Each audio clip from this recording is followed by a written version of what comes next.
Terima kasih Anda masih bersama kami. Bagi Anda yang baru saja bergabung, kami hadirkan kembali 3 berita utama hari ini. Mengaku wartawan, seorang pria nekat masuk kamar indekos wanita. Motifnya diduga akan berbuat mesum.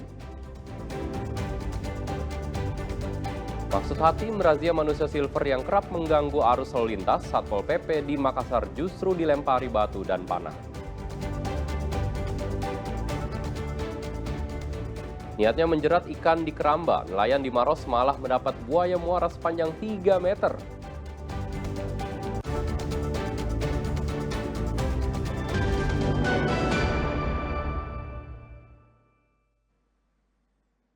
Razia manusia silver di Kota Makassar diwarnai perlawanan. Petugas Satuan Polisi Pamong Praja dilempari batu dan dipanah saat berupaya menertibkan kelompok manusia silver yang mangkal di sejumlah ruas jalan.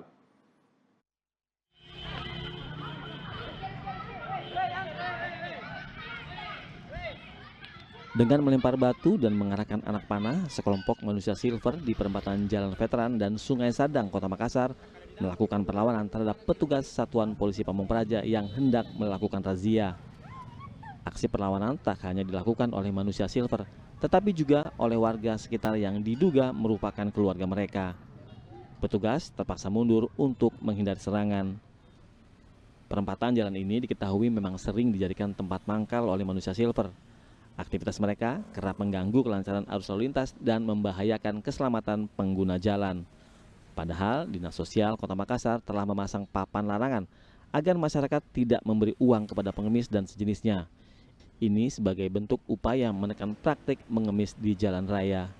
Laporan meresahkan dan menimbulkan kerasahan di masyarakat, terutama pengguna jalan dan juga bagi oknum tersebut, karena dia berada di jalan raya dan juga sirkulasi lalu lintas berada di situ, itu bisa juga mengakibatkan juga bagaimana juga serta karena dalam usia yang harusnya kita mencarikan pekerjaan yang lebih bagus lah untuk mereka.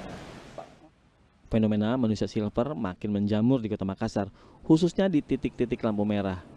Keberadaan mereka mulai meresahkan karena menggunakan cat logam di seluruh tubuh serta kerap mengadang kendaraan demi mendapatkan belas kasihan. Pemerintah Kota Makassar akan terus melakukan penertiban.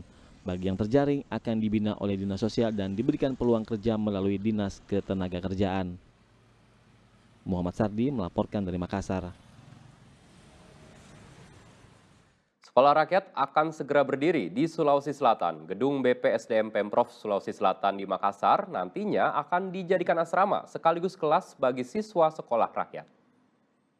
Sebagai jalan kemudahan bagi anak-anak bangsa ini terhalang oleh keterbatasan biaya. Gedung Badan Pengembangan Sumber Daya Manusia Pemprov Sulsel di Jalan Sultan Alauddin, Kecamatan Tamalate, Kota Makassar, rencananya akan jadi lokasi sekolah rakyat. Menteri Sosial Saifullah Yusuf melihat langsung kondisi gedung yang nantinya juga akan dijadikan asrama bagi siswa.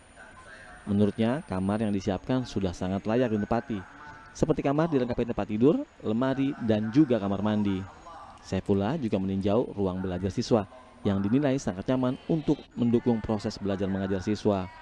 Gedung ini disebut mampu menampung sekitar 200 hingga 400 siswa di sekolah rakyat. Untuk anggaran sekolah rakyat nantinya akan diambil dari APBN, termasuk kebutuhan pakaian dan makanan bagi siswa. Saya merasa kalau saya sih ini udah sangat layak gitu. Terima kasih Pak Gubernur. Siap. Udah sangat layak ini. Tinggal nanti yang menentukan BU ya, Kementerian Pekerjaan Umum akan datang ke sini untuk melihat secara detail. Kalau layaknya sih layak, cuman kapasitasnya berapa nanti akan dihitung lebih lanjut. Ya insya Allah lah kalau Pak Gubernur mendukung, Pak Wali Kota bersama-sama kita, tahun ini insya Allah bisa dimulai penyelenggaraan sekolah rakyat di BPSDM ini. Para orang tua yang hadir dalam sosialisasi sekolah rakyat sangat berharap anak mereka bisa lulus dalam seleksi sekolah rakyat. Selain memudahkan anak belajar, mengikuti sekolah rakyat juga akan mengurangi beban ekonomi bagi orang tua. Ini kalau ada sekolah rakyat dekat sini, dekat nih Pak, maksudnya membantu sekali. Harapanku begitu, mau sekali kayak itu kasih sekolah anakku di situ Pak. Tapi kan nanti bakal menginap, enggak apa-apa. Enggak apa-apa di asrama, yang penting belajar Pak.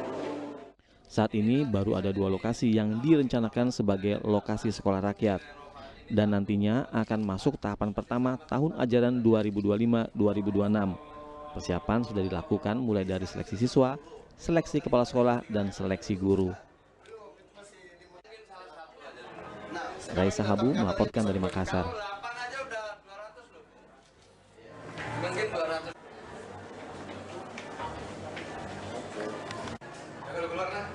Tuan rumah PSM Makassar berhasil menaklukkan Malut United dengan skor 3-2 pada pekan 32 lanjutan Liga 1 di Stadion B.J. Habibie, Kota Parepare. Meski pendatang baru di Liga 1, Laskar Kiraha sempat membuat kewalahan tuan rumah PSM Makassar.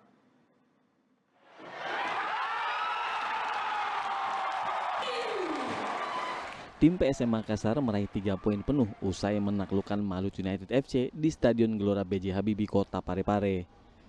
Gol perdana tuan rumah diciptakan oleh Abdul Rahman setelah mendapat umpan dari pemain belakang PSM, Victor Luis. Malut pun tak tinggal diam. Melalui Ahmad Wadil, Malut menyamakan skor 1-1. Jelang akhir babak pertama, PSM kembali unggul dengan skor 2-1 melalui Fahrul Aditya. Di babak kedua, Malut United menyamakan kedudukan menjadi 2-2 melalui Freds Butuan. Gol penentu kemenangan PSM tercipta di menit 90+5. Mario Balotelli menorehkan nama sebagai pahlawan di PSM. Di menit terakhir, Balotelli menyumbang 1 gol dan memenangkan PSM Makassar 3-2 atas Malut United. Meski pendatang baru di Liga 1, pemain Malut United sempat membuat kewalahan pemain PSM Makassar. Malut United digadang-gadang menjadi ancaman bagi kesebelasan yang bermain di Liga 1 pada musim depan. Menanggapi hal itu, pelatih Malut United, Imam Nahumaruri, belum berani berspekulasi. Imam mengatakan pihaknya berupaya meraih yang lebih baik dari apa yang dicapai saat ini. Yang pasti gini Mas, saya lebih senang musim ini kita di posisi ini. Musim depan tentu harus lebih baik dari musim ini. Itu selalu saya punya target juga seperti itu. Karena saya juga belum bisa bicara banyak, karena saya juga belum tahu mana yang akan berlaku dengan kita.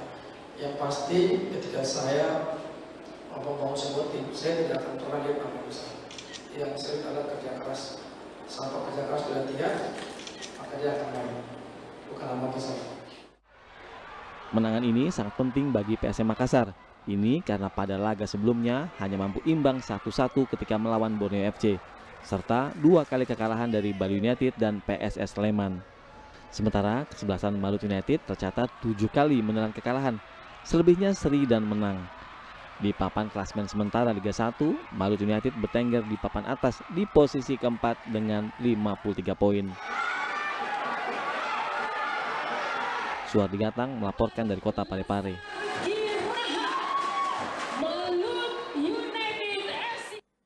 Ya, kami sampaikan kembali berita utama hari ini. Maksud hati menjerat ikan di kerambar. Apa daya yang didapat justru buaya muara. Ini yang dialami nelayan di Kabupaten Maros. Petugas pemadam kebakaran butuh waktu 3 jam untuk mengevakuasi buaya muara berukuran 3 meter tersebut.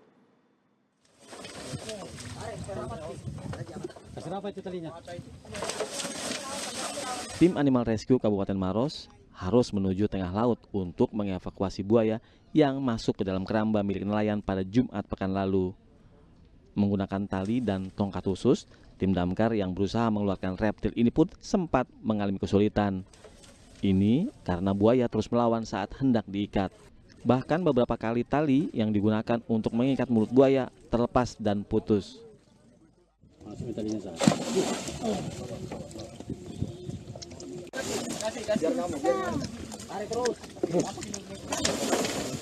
Dibutuhkan waktu 2 jam. Buaya berurutan 3 meter ini baru dievakuasi keluar dari jaring keramba. Prosesnya itu memakan waktu 2 jam. 2 jam. Kendalanya Pak? Kendalanya itu karena posisi buaya di dalam Keramba ya. Di dalam keramba. Ukurannya ini berapa Pak panjang? Kurang lebih 3 meter. Diduga buaya tersebut berasal dari muara sungai dan terseret arus hingga masuk ke dalam keramba milik warga. Saat ini, pihak damkar telah berkoordinasi dengan Balai Konservasi Sumber Daya Alam atau BKSDA untuk menangani lebih lanjut buaya tersebut. Raisa Habu melaporkan dari Kabupaten Maros.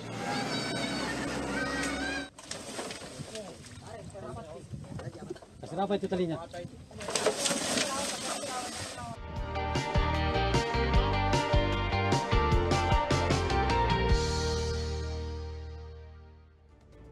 Informasi tadi sekaligus mengakhiri jumpa kita di Berita Makassar. Jangan lupa pastikan Anda subscribe channel YouTube Liputan 6 SCTV Daerah. Atas nama rekan yang bertugas, saya Ridho Yahya mengucapkan terima kasih atas kebersamaan Anda. Selamat beraktivitas dan sampai jumpa.